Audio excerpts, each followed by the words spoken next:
Producteur agricole bio dans la région de Sainte-Nicolette. Je cultive 100 hectares en bio depuis 35 ans. Je sais pas c'est quoi le karma qu'il y a sur ma terre, mais c'est toute une expertise, une expérience. Je cultive maïs, soya, blé d'automne, sec d'automne, veste velue, pois de semences fourragées, culture expérimentale et beaucoup de plantes indigènes, OK? Fait que c'est ça. L'ombre sableux, l'ombre argileux. Je fais sur du bion depuis 2008, depuis que j'ai pris la ferme. Je fais aussi à travers ça, j'ai bâti l'entreprise depuis 2000. Ben, l'entreprise existe encore, mais je l'ai vendue, les viandes rentables, l'entreprise de transformation, production de viande bio partout au Québec. Fait que je me suis pas juste cassé la tête à faire des cultures de couverture. Commercialiser de la viande, c'est un autre défi. Aujourd'hui, je fais du porc bio breton. Et depuis 2 ans, donc, depuis que j'ai vendu viande rentable, je me focus beaucoup plus sur ma passion. Vous allez voir, moi, je suis un gars qui est tombé en amour avec le problème. OK? L'agriculture, l'agroécologie rentable et productif, je suis tombé en amour parce que j'ai besoin de vous comprendre toutes les émotions qu'on vit quand on tombe en amour.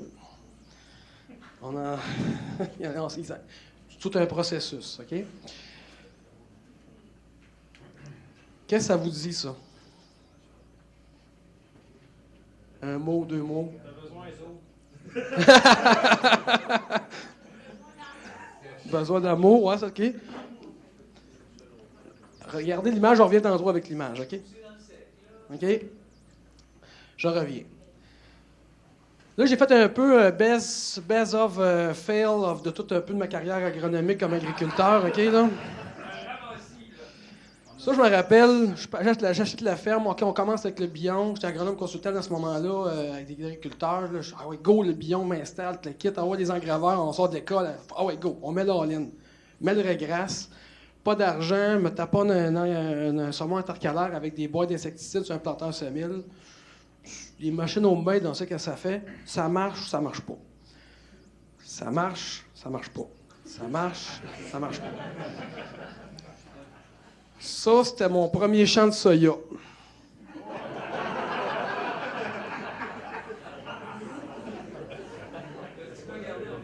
Oui, celle-là, c'est ma... là, ce pied prospi, les agriculteurs que je conseillais qui payent, c'est moi. Je peux te dire que là, le shake n'est pas pareil, hein, c'est tout un apprentissage. Mais finalement, je vous le dis, j'ai eu aussi ma tonne de hectares, ma tonne à l'orgue dans ce champ-là. Mais je peux vous le dire, ça parle beaucoup. C'est là que ça m'a réalisé. J'ai réalisé que que je ne savais pas à ce moment-là, mais j'ai réalisé que j'étais dans l'agriculture dans un paradigme de la guerre du vide. Si tu mets rien, ben, la nature aura du vide, elle met de la moutarde. Tu sais, 35 ans de bio, ça fait des plantes indigènes. Puis le regrasse.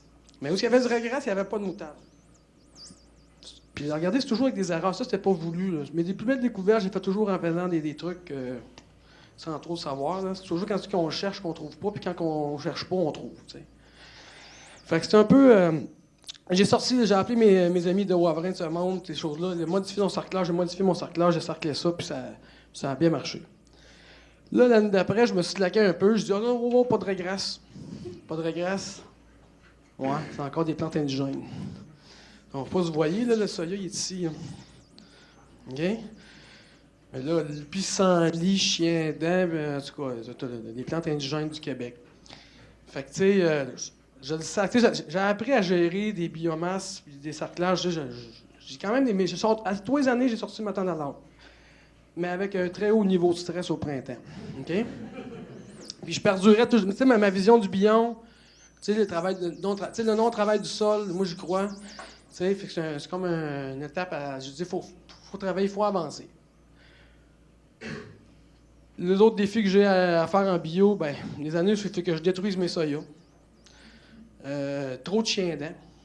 Si je sème, puis là, tu vois ça, c'est un champ de soya, là, il y avait. Fait que là, je détruis. On recommence. Fait que ça, c'est tous des essais. Tu sais, la notion de vivace, ce que j'ai observé, c'est qu'au début, je mettais pas beaucoup de vivace, il n'y avait pas beaucoup de couverture. J'avais une énorme pression de mauvaises herbes vivaces. Fait que là, j'ai dit, il y a de quoi que j'ai pas compris. Fait que c'est un peu là la guerre du vide, hein, c'est un peu ça. Je dis, ben là, je vais remplir le vide par des bonnes plantes. Fait que c'est un peu ça le processus. Ben là, on a d'autres problèmes. Là, on a la luzerne qui pousse à travers le soya, mais ça, c'est pas super. Ça, c'est pas les... Mais tu sais, j'ai commencé à travailler, mais j'ai quand même eu toujours des bons résultats malgré tout. Dans le soya, c'est quand même assez bien. Là, une autre année, je vous dis, c'est vraiment là, des échecs en rafale. OK? Là, j'ai pas toujours... J'ai travaillé à mettre des engraveurs. Si je prends cet historique de champ de maïs-là, ça, c'était en 2017. J'ai commencé à travailler, commencé à couvrir, mettre beaucoup de plantes bisannuelles. Parce que j'observais les mauvaises herbes, ils arrivent dans ton système septembre, octobre, novembre, et surtout le mois d'avril et le mois de mai, où on ne met pas de plantes. J'ai commencé à mettre énormément des blés d'automne, secs d'automne, vestes velues. Puis là, je me suis dit, ben, je vais gérer ma biomasse. L'année d'avant, j'avais comme fauché ça. Puis j'ai compris, pour détruire les plantes au printemps, ça prend 3 étapes. Faucher, décaper, vraiment couper les racines. Puis le premier truc, c'est d'attendre la floraison. Si tu essaies de détruire des plantes au printemps avant la floraison, oh, que c'est difficile. T'sais? Fait que là, oh, ça griche, hein, je pense. C'est donc ça. Oh, ouais, ça va être mieux, ça. Parfait. Wow! L'interférence.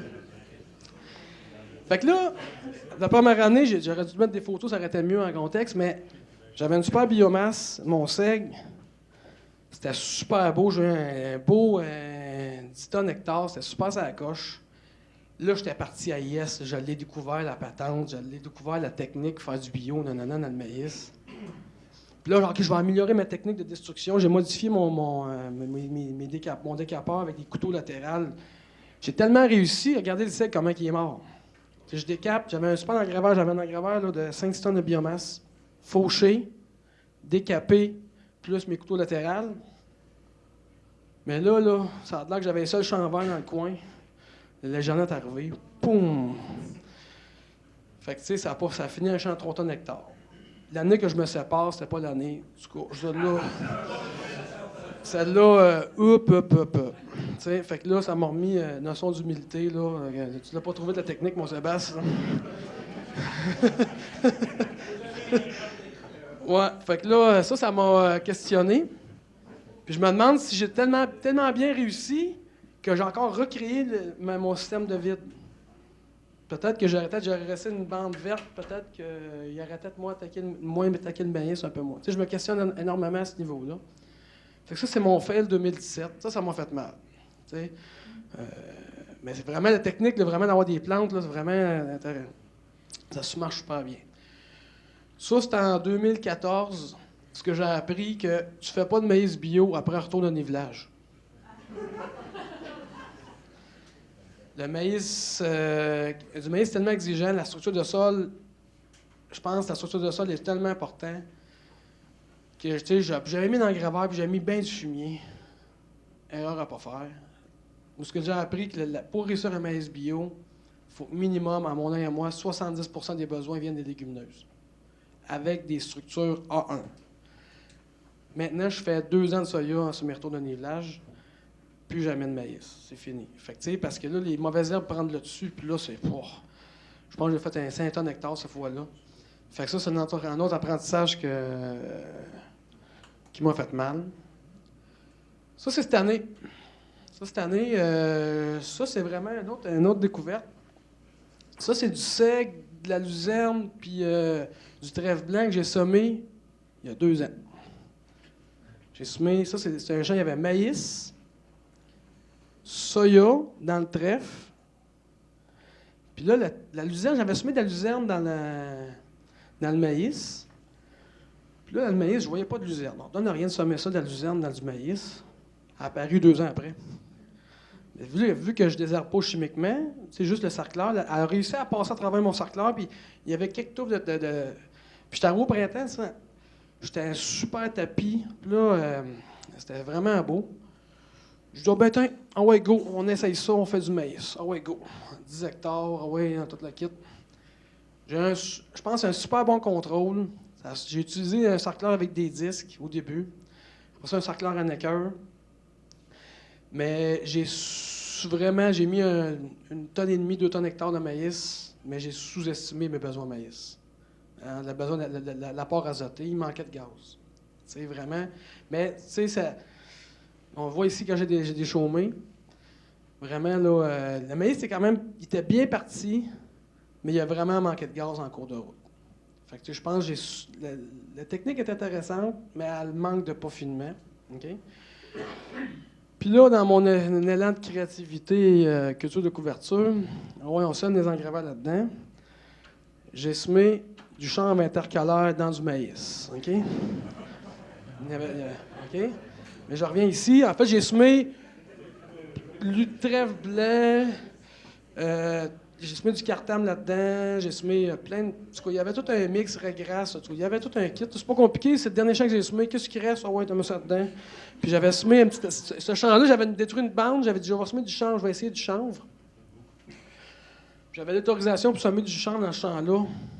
Bon, vous savez que des erreurs, qu'on fait des découvertes. Ah ouais, on fait des découvertes.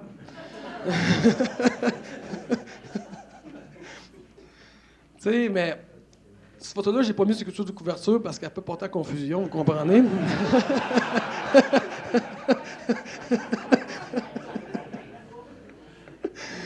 Mais, regardez l'observation que j'en fais, vraiment intéressante. Où est-ce qu'il y avait du maïs? Ça, c'est la plus belle partie du maïs en passant. Ce champ-là, j'ai fait 3 tonnes hectares de moyenne. Les plus belles parties, il y avait 6 tonnes, mais tu sais... Mais, où est-ce qu'il y avait vraiment du beau maïs, le chanvre était ça d'eau? Mais où est-ce qu'il n'y avait pas de maïs, puis il y avait du chanvre? Le chanvre, là, foum, c'est du canema en passant. C'est tout du chanvre qui prend, il vient toute cette structure-là. Il réagissait vraiment beaucoup à la hauteur. C'est comme s'il reconnaissait qu'il y avait des plantes aussi hautes qu'il hey, un peu, du moutou, je vais venir assez haute. On dirait qu'il y avait un effet de lumière. Fait que j'ai l'observation que le chanvre, il s'adapte énormément au pattern de lumière avec les autres plantes à côté. Fait que cette observation-là m'a fait apprendre ça. OK? Puis je me suis dit, peut-être qu'on va tous récolter deux maïs du champ en même temps. C'est ça l'idée au début, on ne sait pas. Fait que j'essaie des trucs. Ça, c'est là que j'ai appris à quoi que la TEF ressemblait. Mais c'était un champ de chanvre, le prévu. OK?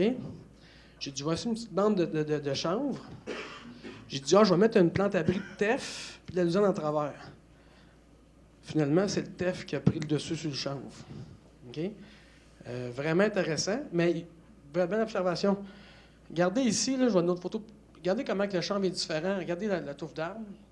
Puis regardez ici le chanvre, ici. C'est sur le bord d'un champ de soya. Fait regardez l'impact du sarcleur sur la minéralisation et sur la hauteur du chanvre. Fait que ça a vraiment, le chanvre est venu beaucoup plus haut, le fait d'avoir sarclé, ça a minéralisé plus. Mais regardez comme il faut.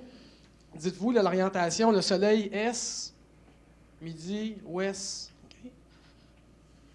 C'est vraiment impressionnant. Okay? Moi, ce que j'ai appris là-dedans, c'est que les graminées, c'est vraiment des plantes de lumière. C'est les autres qui vont aller chercher la lumière en premier. Où ce qu'il y avait bien la lumière, le TEF est venu dominant. Où ce qu'il y avait de l'ombrage, il y avait une quantité de lumière beaucoup plus basse.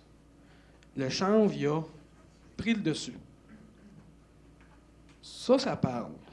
Ça, là, je me questionne énormément sur la gestion de la lumière dans nos systèmes. OK? Fait que, tu sais, la relation graminée, les plantes, ces choses-là. Ça, c'est un autre essai. Où ce que là, je revenais des États-Unis en 2017, là, David Bunn disait qu'il faut faire des mélanges là, complexes, là, puis laisser un an d'engraveur. Il faut faire des enracinements profonds. Puis ça, c'est un champ, je voulais faire du maïs au printemps. C'était de la luzerne, veste velue, sec, baie d'automne, chien dent. OK? Mais le chien dent, je ne le voyais pas au printemps. Fait qu'au printemps, je marchais là-dedans. Wow. Finalement, je ne détruis pas tout je fais pas tout du maïs. Je vais laisser monter ça pendant un an. Un an, je donne à la terre. Je fais juste donner, là, faire des gros enracinements profonds. Mais en bio, il faut tenir compte des mauvaises herbes vivaces. Parce que là, j'ai le chien dent, là, c'était mur à mur. Cette année, j'ai eu peut-être un 10 tonnes d'hectares dans le maïs. J'ai réussi à détruire le chien dent, mais c'était assez hot, merci. Il y avait du chien dent là en tabarouette. Fait que, tu sais, si je pense qu'il faut faire des engraveurs intercalaires, des cultures de couverture. Mais il faut quand même le défi du bio, c'est de tenir compte des mauvaises herbes en place. Fait que s'il y a des mauvaises herbes en place, je pense que l'idée, c'est de partir propre puis de mettre des cultures de couverture pour pas que les mauvaises herbes ils rentrent dans ton système. Mais s'ils sont déjà présentes, c'est pas la même dynamique. T'sais? Fait que la zone des montants en graines, c'est vraiment toute beauté. J'ai fait un mulch. C'était de la job à travailler en tabarouette. Parce que, les rhizomes de chien dent, il faut travailler le sol. Là. Je peux te le dire que j'ai passé plusieurs passages dans ce champ-là. Là. Ouf! C'était pas ma meilleure shot. Fait que vous voyez un peu, mon système, c'est un peu ça. On se casse la tête, le billon. Mais là, fait que c'est un peu ça. Moi, je pense qu'en ce moment, le semi-direct bio, c'est dans cette étape-là. C'est aussi le défi, c'est aussi, on veut en prendre à voler. L'avion n'existe pas, mais il faut apprendre à voler. Mais là, on est en train de checker, bon, ça prend-tu une aile en avant, une aile droite, en arrière. Fait que là, on se pète la gueule un peu, on a l'air fou. Mais un jour, on va apprendre à voler. Je suis pas mal sûr. Ça prend un peu des gens créatifs comme nous pour apprendre à voler. C'est en équipe qu'on va le faire. Puis, je reviens avec ça. Parce que ma plus grosse erreur depuis 10 ans, c'est d'avoir essayé de jouer à l'agriculteur-chercheur tout seul. C'est que j'allais prendre des idées partout chez tous les agriculteurs que j'entendais, mais j'arrivais chez nous, mais je prenais tous les risques tout seul. OK? Puis ça m'a mis dans une zone de vulnérabilité. Fait que, tu sais, la plante qui est tout seule, là, je te dis qu'elle trouve ça tough, il manque d'eau un peu. T'sais? Mais quand elle est en équipe, c'est pas la même game pantoute. Fait que, tu sais, maintenant, ça me questionne beaucoup, tu sais, vraiment pour travailler en équipe. Puis, tu sais, ce que j'ai réalisé dans l'agriculture, dans un paradigme, pour moi, c'est le paradigme de la guerre du vide. C'est qu'on veut une plante, on tue. On tue les cerclages, on tue les herbicides, mais la nature a horreur du vide. Il faut remplacer le vide par quoi? Par des fleurs. Quand je dis des fleurs, je vais mettre 4 niveaux de profondeur. La fleur, elle représente l'espèce. Elle représente la synchronicité dans le temps. Elle représente la relation avec le sol, parce que quand une plante fleurit, sa relation avec le sol se modifie. Puis la fécondité. Puis l'agriculteur, il faut qu'il trouve la route des fleurs. Ça, c'est... Là, je vous en pose une pas pire, là, c'est de l'artiste un peu, là. OK? Non. Mais tu sais, je suis comme un artiste là, qui pitch. Moi, les plantes, mes sols, c'est la toile, les plantes, c'est la peinture. Fait que moi, je garoche la peinture, c'est les toiles, tu sais. Là, j'essaie de comprendre, mais c'est un côté artistique. Puis là...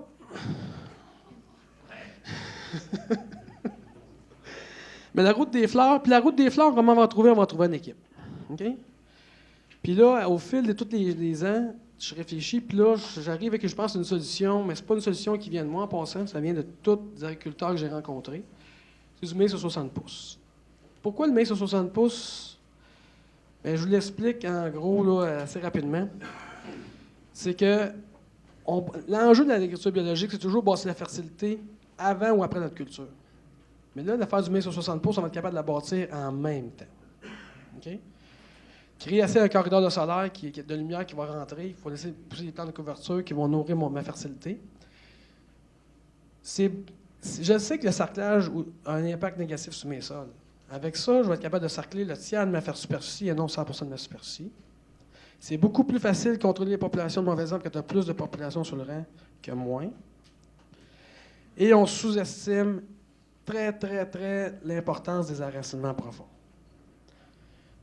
Ça, l'enracinement profond, c'est très sous-estimé. Les gars de lait qui disent « Ah, je m'ennuie du lait, c'est ça qui manque, c'est les enracinements profonds. » Puis moi, j'ai compris que si tu ne fais pas des enracinements profonds, la vie va t'arranger pour faire des enracinements profonds à ta place. Les vidétrons, les chardons, c'est chaud. La vie, elle va s'arranger pour te breaker. Fait que tout aussi bien de le faire. Puis au lieu de le faire dans un contexte de 1 an, tu arrêtes ta culture pendant 1 an, mais c'est de la faire en même temps que tu fais ton cache-crotte. Puis, je pense que Carl, dans les années 2000, tu as travaillé, tu as étudié ça. Au lieu de baisser ton rendement de 50 tu ne baisses pas ton rendement de 50 tu baisses un potentiel. Tu peux aller chercher 100 du rendement, mais baisser de 20 Fait que tu as seulement sacrifié 20 de ton revenu brut, mais sur le revenu net total, je pense qu'il y a un potentiel énorme. Puis, l'autre idée aussi, c'est de les sarcler. Puis après ça, de faire un système de cut and carry. C'est-à-dire que tu viens faucher à un V2, V3, V4. J'ai pas cette réponse-là encore, c'est pour ça qu'il faut l'essayer. On va venir faucher la biomasse aérienne, puis venir molcher, venir nourrir la base du plant de maïs pour couvrir l'ombrage au niveau des mauvaises herbes, puis aller avoir un effet fertilisant. OK? Fait que, c'est un peu ça. Là, on va le tester avec des tracteurs à gazon au début, avant de partir des... Hein? OK? Non. Puis je fais 3 hectares chez nous. OK? Puis là, le projet, j'ai déposé un projet avec le Prime Vert, où on va être 8 agriculteurs. Puis le point central, c'est pas bio conventionnel. Moi, j'ai réalisé dans le chose qu'on s'en va à la même place. Que ce soit bio comme semi-direct, on s'en va tous à la même place. Un gars bio qui se dit sortir de santé des sols, c'est une demi-vérité. Puis un gars conventionnel qui met des herbicides, ça aussi, c'est une demi-vérité. Fait qu'on s'en va à la même place. Fait qu'il faut pas... On est des agriculteurs créatifs. Fait que l'idée, c'est de regrouper des agriculteurs créatifs. Il y en a plusieurs dans la salle qui font partie du projet. Jean-François Grosse, la Pierre, on n'avait pas ici de Boisvrin, la Londe. Il y a d'autres agriculteurs aussi intéressés là, également. Fait que l'idée, c'est de travailler en équipe pour démystifier. Puis j'ai beaucoup d'incertitudes. C'est quoi les plans qu'il faut mettre? C'est quoi les stades d'intervention? Fait que l'idée, c'est de avoir un point central du mai sur 60 pouces. Puis là, l'itinéraire technique, mais ça va être la créativité de l'agriculteur qui va le trouver. OK? Puis là, je vous en pousse un autre, pas pire. OK? Ça, c'est l'idée d'intelligence artificielle, du projet d'intelligence artificielle qu'on a comme réfléchi. C'était Jean-François Messier, Stéphane Petit qui travaille avec Marc Lucotte à l'UQAM, qui finit son doctorat au niveau de la santé des sols, au niveau des résidus de glyphosate. Et moi, on a participé à un concours au mois de novembre dernier. On a gagné le plus beau projet d'intelligence artificielle avec impact social. Où on a présenté ce projet-là en 3 minutes. Okay? Les fleurs, et puis le Hair Flower Navigator. C'était assez intense, mais en fait, l'idée, je l'explique. Un cellulaire, un indicateur, un GPS, Google Maps. Vous connaissez tous bien Montréal. 2 variables, trafic, construction. Même vous connaissez Montréal, vous ne pouvez pas prédire ça. Vous avez bien beau connaître ça, mais l'agriculteur, il y en a 200 variables comme ça, puis il y a 200 indicateurs comme ça. Mais imaginez que chaque ferme a ses couches d'indicateurs de sol, ses indicateurs de plantes, ses indicateurs de météo, ses indicateurs d'intervention humaine qui vont faire sur sa ferme. Puis chaque ferme, tout est structuré au niveau de sa data. Il y a comme, chaque ferme, il y a comme un réseau. OK? Chaque ferme a un réseau. Fait qu'on met l'intelligence artificielle là-dedans, puis on va trouver la route des fleurs en équipe. C'est ça la vision. C'est de trouver, exemple, en fonction de ta position, ta réalité. Dans 2 ans, je vais faire du maïs bio. C'est quoi les plantes qu'il faut que je mette dans mon système? C'est-tu du pois fourragé, du sucre, tout. Mais basé sur l'expérience de chaque agriculteur qui est ici. Puis comment qu'on commence ça? Ça paraît assez visionnaire un peu, là. On commence ça qu'à main sur 60 pouces. Parce que la manière qu'on va travailler avec 8 agriculteurs, ça va être la même façon qu'on va travailler avec 2000 agriculteurs.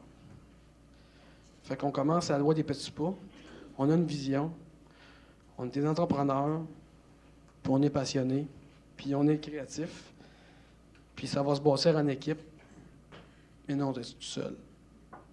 Fait que c'est ça. Fait que l'intelligence artificielle, elle va essayer d'identifier les routes de probabilité qui vont identifier vraiment les meilleures façons de faire. Un peu ce qu'on a fait aujourd'hui.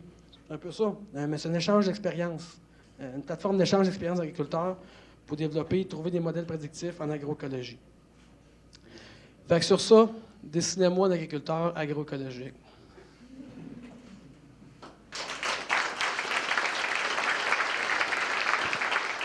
Tu vois comment ton approche d'essayer de contrôler toutes les vivaces là, de chardon, laitron, chien-dent que, mettons, tu veux pas travailler ton sol, mais tu veux réussir à contrôler. Y a-tu comme d'autres choses qu'on fait pas que tu vois qu'on pourrait... tu sais, mettons, un gars comme Gabe Brown, il va te dire que les animaux sont essentiels dans des systèmes comme ça. Je sais pas si tu es un peu du même avis ou tu trouves justement qu'on a de quoi qui manque dans nos systèmes. Là. Ben, moi, dans la philosophie, je veux pas c'est vraiment prévenir. Prévenir. Tu sais, c'est sûr que quand ils sont là, il faut que tu sortes l'artillerie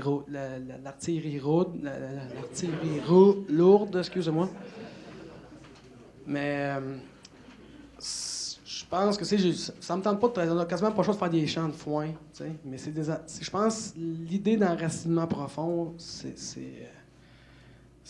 Puis si je vais un peu plus loin, ça c'est une carte de toutes les. J'ai trouvé ça dans un livre, Flower Plant of the World. C'est toutes les plantes de fleurs du monde. Toutes les familles de plantes sont ici. Astéracées composées.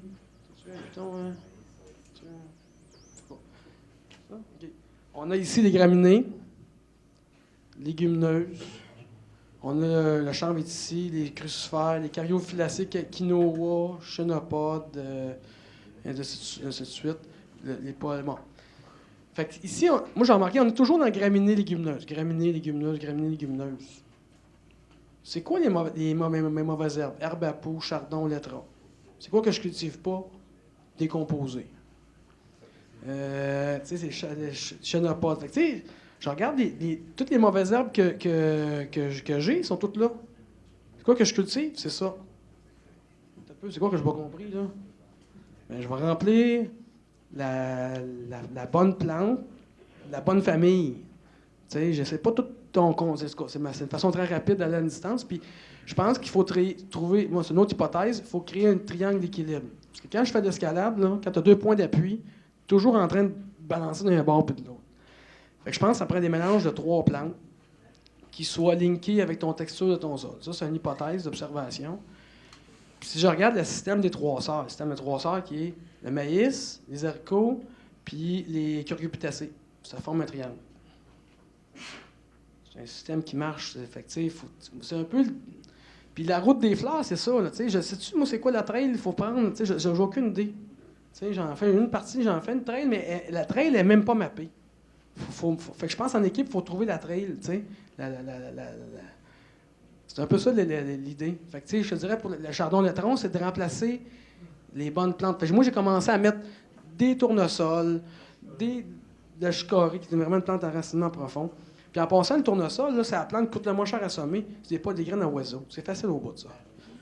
Ça coûte 20$ la poche. Ça coûte pas cher. Pas besoin peut-être pas à bonne variété, là, 20$. Là, non, mais t'as peu, là. Parce que, tu sais, la variété, en engravage, c'est pas besoin d'avoir un hybride. C'est pas du rendement que tu cherches, c'est un rôle biomasse. Là. Ouais, mais on a vu un matin que la semence, c'est pas toute la semence. L'œuf d'Alexandrie. T'as compris le principe, donc occuper l'espace souterrain, hein, essentiellement. Une autre question pour Jean-François? Oui, j'arrive, M. Thibodeau. Sébastien, c'est pas grave. Avec ta technique de maïs aux 60 pouces, envisages-tu de revenir quand même en maïs dans les interrants l'année suivante? Ça fait partie des hypothèses, c'est de faire 2 ans de maïs back-à-back. Ou ce que je vais venir faire un strip-till dans ma bande de 60 pouces l'année d'après. OK? Puis je pense que cette technique-là de maïs aux 60 pouces, à son plein potentiel, c'est sur l'affaire sur des luzernes, des trèfles ou des trucs pré-implantés d'avant. Ça peut être intéressant de planter des plantes au même moment du semis, mais on n'aura pas chez le plein potentiel, à mon avis. Je pense que c'est... Mais dans mon incertitude, là, c'est comment à large qu'il faut que je strippe, parce que la gestion du stress hydrique, elle va être comment grande. OK? Puis là, si j'ajoute l'intelligence artificielle, exemple, là, j'aimerais utiliser des plateformes ortho ou d'autres types où c'est un potentiomètre dans le sol, au niveau de la culture de couverture puis du maïs. On a 0 indicateur qui nous dit, qui est capable de lire le stress hydrique de nos plans de couverture. Si on aurait un indicateur où on dit, OK, dépasser tel niveau, là, il faut que tu désherbes, il faut que tu viennes intervenir pour détruire ta plante de couverture. On a 0 indicateur pour nous lire le stress hydrique. Fait que, c'est tous des outils, je pense, d'intelligence artificielle ou d'autres outils qui vont être capables de nous identifier comment intervenir et quand intervenir. Parce que la gestion du stress hydrique, c'est un des plus gros stress des SCV. Je pense que je fais un rapport de journée, je pense que ça revient énormément. Mais d'utiliser, d'exemple, des outils comme Ortho qui vont venir lire le niveau de l'eau de ton sol en temps réel, bien, je pense que ça va être un outil vraiment intéressant. Ça, c'est un indicateur. Il y en a d'autres, là. Autre commentaire ici? Oui, M. Bellec. Sébastien, j'ai une suggestion d'un joueur qui pourrait se greffer à ton équipe. Un chercheur, en fait, qui va être engagé. En fait, il est engagé, c'est juste que l'annonce n'a pas été faite. Agriculture Canada, le Centre de recherche de Saint-Jean-sur-Richelieu, un chercheur en agronomie numérique qui va travailler sur des trucs comme tu l'as proposé dans ton projet d'intelligence artificielle. Je pense que c'est... j'ai vu c'était quoi ses intentions là, en étant engagé. Puis c'est exactement des choses dans ce type-là qu'il voulait travailler. Excellent, merci.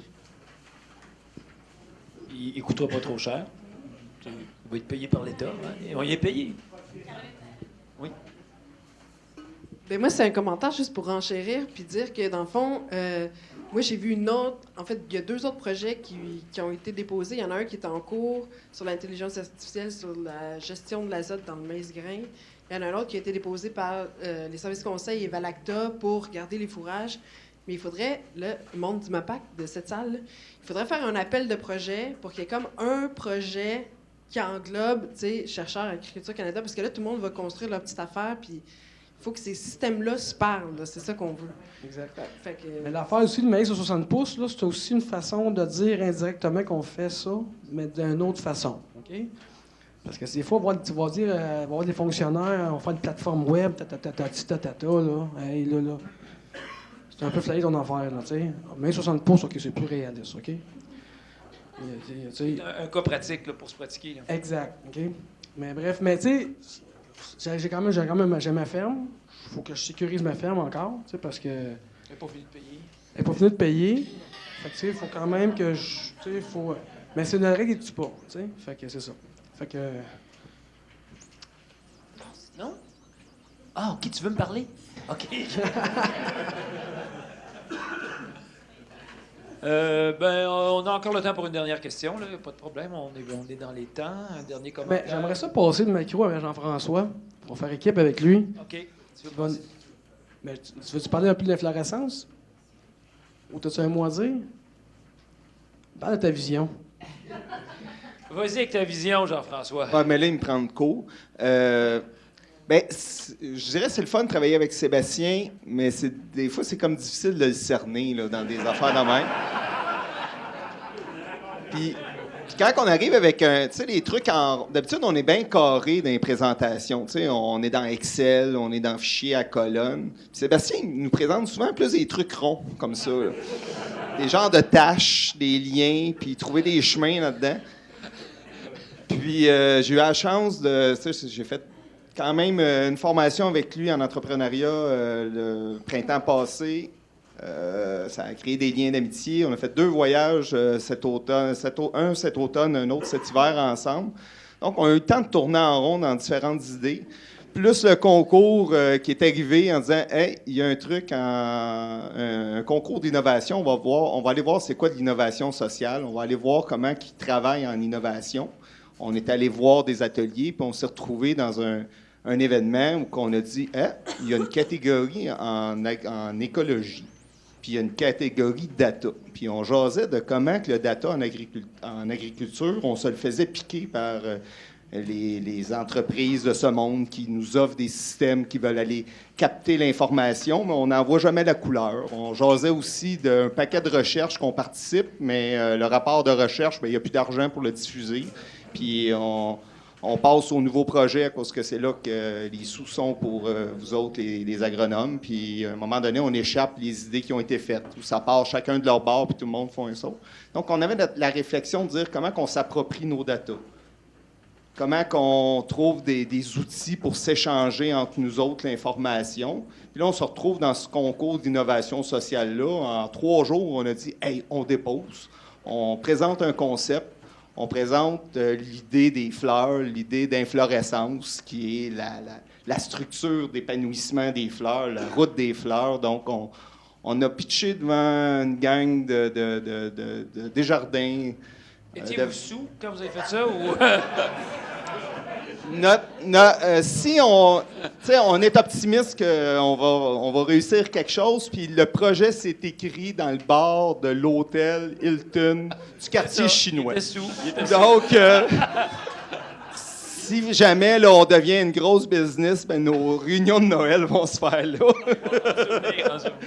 Mais tout ça pour dire que le rêve, dans le fond, on avait à soumettre un concept, à soumettre un projet. Puis le projet, c'est-à-dire ça a été une réflexion de dire comment on travaille ensemble, comment on a une plateforme qui est Facebook, Culture de couverture, qui nous permet d'échanger, mais on peut-tu aller un peu plus loin entre agriculteurs, puis s'accaparer nos données, puis être capable de réfléchir sur les itinéraires se partager des façons de faire. Mais c'est surtout aussi une capacité d'analyse de l'ensemble des données qu'un humain ne peut pas faire. Là, ramasser toutes les données de toutes les entreprises, puis essayer de voir les tendances, puis les liens communs, puis tout ça. Mais l'intelligence artificielle peut nous aider, mais tu sais, si on a 200... Tantôt, Caroline disait...